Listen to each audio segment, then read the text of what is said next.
Welcome back to our Let's Talk About podcast, featuring careers, entrepreneur, and life-trending topics.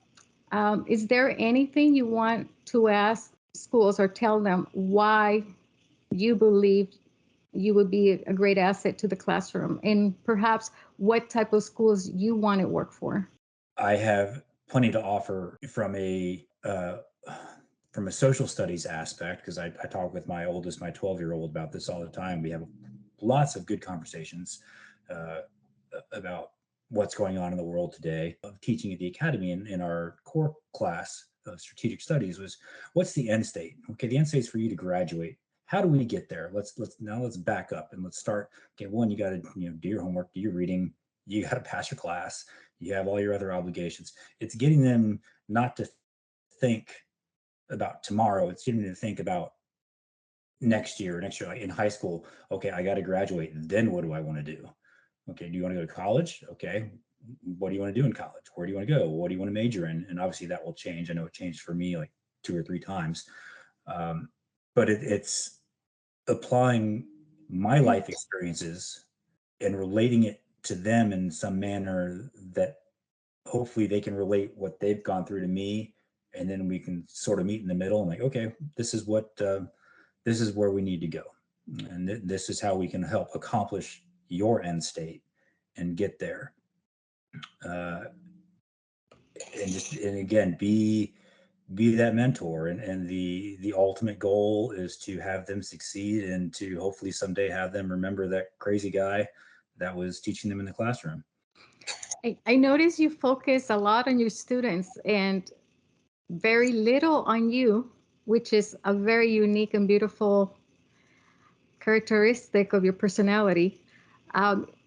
Those of us listening, you probably realize he's always talking about his students, always about the future of his students, and very modest about him, which in my opinion that's truly something unique about your personality. Are you planning on teaching, for example, high school or junior high grade, or is there a specific kind of demographic you would like to teach?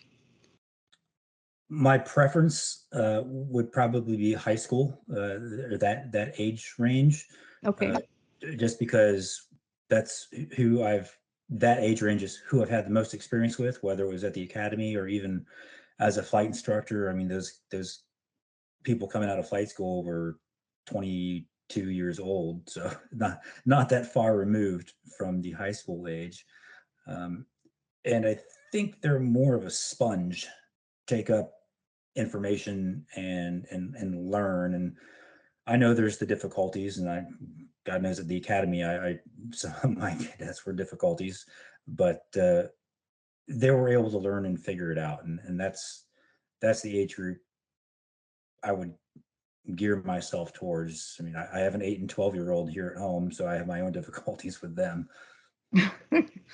Yes, I remember my kids being in high school, and I was going to say, boy, that is an extremely difficult age group.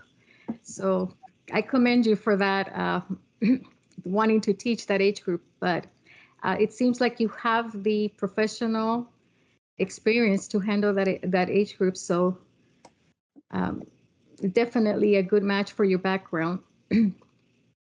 So we have Mr. Fogle here interested in teaching in the state of Georgia. He is seeking his certification, and he would like to focus on an opportunity at a high school level. So all those school superintendents, principals, recruiters, if you are listening to this podcast, we would highly appreciate it. Not just as part of this podcast, but as Americans, if we would return to him what he has given to us, which is years in the military, years serving our country. So why don't we together provide him with that gift that he gave us and return it back and give him a career opportunity at a high school in the state of Georgia. Mr. Fogle, thank you so much on behalf of Americans, and personally, thank you for your service. Thank you for today's interview. I truly wish you the best of luck on your job search. I will personally assist you in any way I can. And to all military personnel, thank you so much for your service. I wish you all success in your job search. If there's anything I can do, please contact me. And to all of you listening to our podcast, thank you so much. I'm Rubicela Acosta. Thank you for listening. Till next time.